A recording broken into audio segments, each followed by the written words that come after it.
Hello people of the internet, it's Amanda, and for today's video, I'm here to talk to you about a film that I just finished watching recently. I'm talking about Last Letter starring Takako Matsu, Suzu Hirose, Masaharu Fukuyama, Ryunosuke Kamiki, and Nana Mori. And this one, I've been anticipating this ever since I saw the trailer a couple of months, or was it a year back already? And that's because, it was interesting for me to see Kamiki and Suzu once again in a project after Gakko no Kaiden. They did a really good job in that particular series, but it was more of like a school comedy type of thing. And then this one, it's a lot more melodramatic. So I was just pretty curious about what this is going to be about. And then there's also this idea of like two varying timelines, which I always feel like, if you want to ignite some feels, then this is one of the ways to go about it, I guess. Like it's a very exhaustive way to create narratives, but at the same time, there's just something about it that works, especially when the theme is something that's dramatic. And so that's why, I was pretty interested in seeing this. Before I dive deep into my actual thoughts about the film, let's just recap a bit as to what the plot is about. Now, I have to say that before I start talking about it, it does discuss a lot of like triggering themes.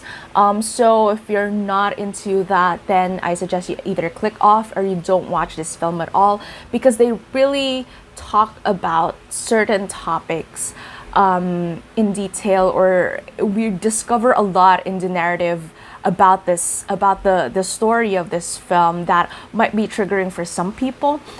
So just putting it out there. Now, once you've decided that you want to push through, let's just get to it. Start right off with a funeral for the character of Tono Misaki, which is the mother of Suzu Hirose's character Tono Ayumi.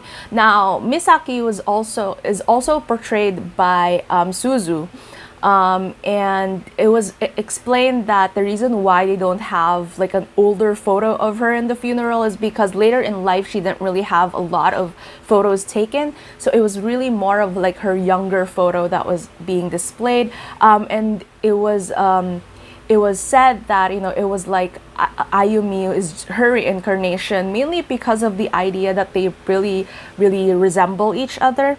And then we get introduced to Kishibe no Yuri, which is Misaki's younger sister. And she has her own family now, and it shows that, her daughter, Soyoka, is very close with Ayumi as well. So there's just this entire, introduction about how bleak the story is already gonna go, given the opening sequence. Tells her aunt that an invitation for a high school reunion was sent to them, and then she goes to the high school reunion.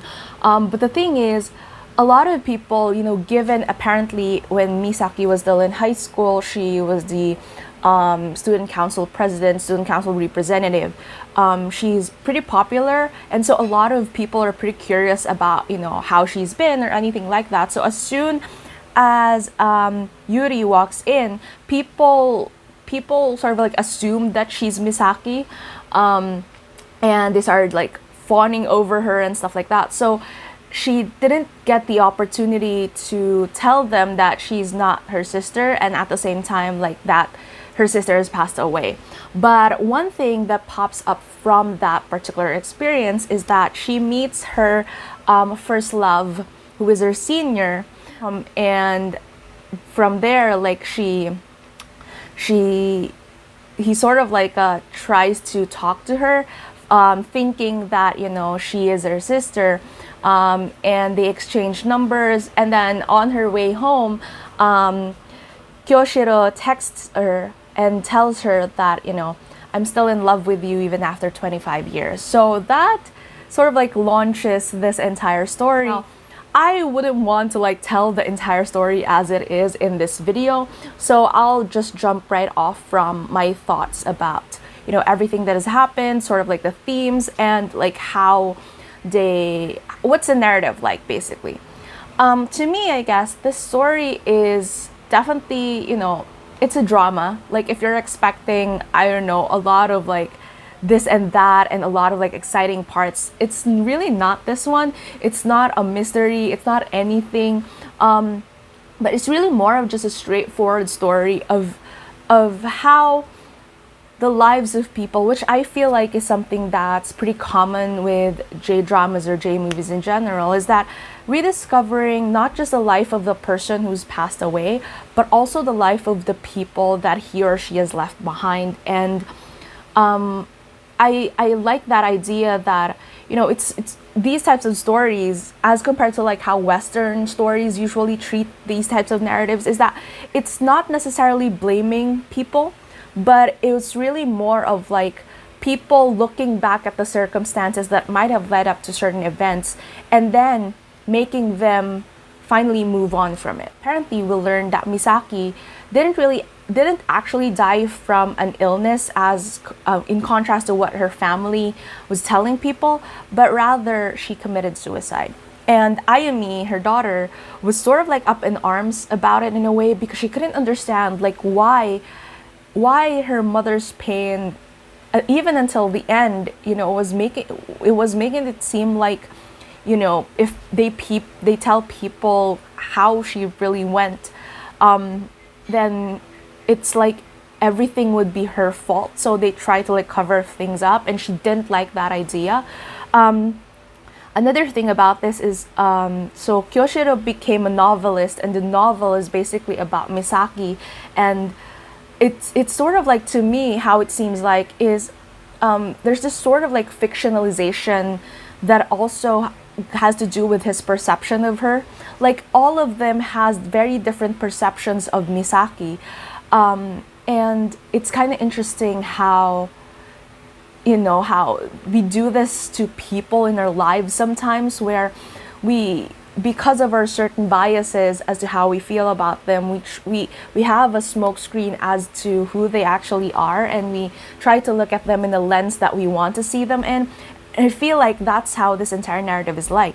Even the ex-husband of Misaki, who was said to be very abusive, so they talk a lot about like domestic abuse about here as well, and how, you know, how her life was like when she was still living, and when Ayumi was still young, and even then, like Ato Yuichi, so the ex-husband, he told Kyoshiro that, you know, you can't just summarize people through the pages of a thin book. Like, you may make me out as a villain, and he recognizes how pathetic he is as a human being, but he says that, you know, there's a lot more layers to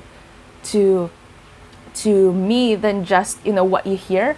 And I kind of like, even if I hate him because he's a scumbag as a character, Ato Yuichi sort of like summarized the idea that, you know, we never really know what goes on in another person's lives, other than the fact that what we see on the outside and what we want to believe. And I think that's the entire theme of this thing, because, like, for example, for Yuri, you know, she never, like, initially I thought this is going to be like an adultery type of thing, because it's her meeting her first love and pretending to be her sister, because, you know, she knows that this guy is still in love with her sister, anything like that. But no, it was really more of just this idea of, you know, people trying to move on from a certain situation in their past and their present, and like starting off from something again. And another thing that I like about this film is that it also recognized that in Misaki's high school graduation speech, she mentioned that, you know, in other speeches, right, in other films or dramas or anything like that, there's always this like hopefulness or positivity to speeches, but for this one, it was really more of like, we never really know what's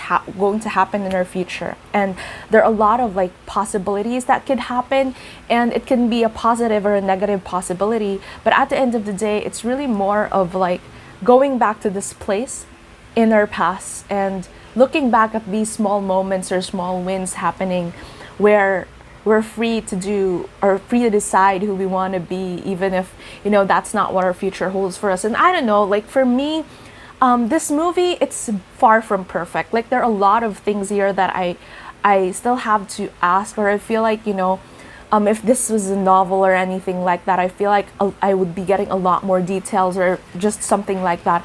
But I feel like the straightforwardness of it, the way that, you know, it just tries to show people trying to move on from a certain situation. I feel like that's the beauty in it. It's not something that a lot of people would probably appreciate, given, you know, it's just a very melodramatic narrative, and you sort of like kind of predict as well some of the things that were going to happen or anything like that. Like, it's that straightforward.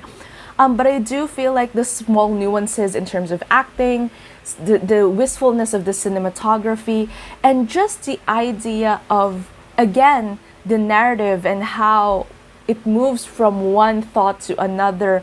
It didn't have any violent confrontations or people blaming other people for what happened, but it was really more of like, again, as they said in the plot as well, that, you know, as long as someone remembers passed away, their memory sort of like lives on, and this is it. But it's sort of like living on from a memory of someone, but finally moving past it and moving on with your own life and closing that chapter, but not necessarily forgetting them.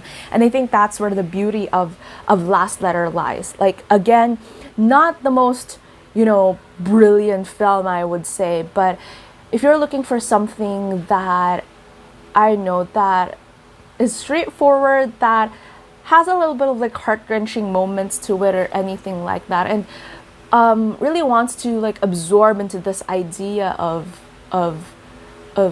grief and recognizing it, and learning to move past it in a very positive way, I guess this one is a really, really good watch.